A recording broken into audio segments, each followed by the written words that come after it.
పంచేది తన మదిలోని కలకలనన్ని అమ్మలకేగ తెలిపేది నెలతలే లేకుంటే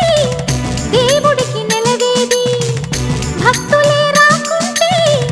గుడికి ఇక వెలుగేది దయతోటి కుంకుమ పూలు అక్షింతలు మనమంతా ఇవ్వాలి తన తాళి నిలపాలి తాళి కాచి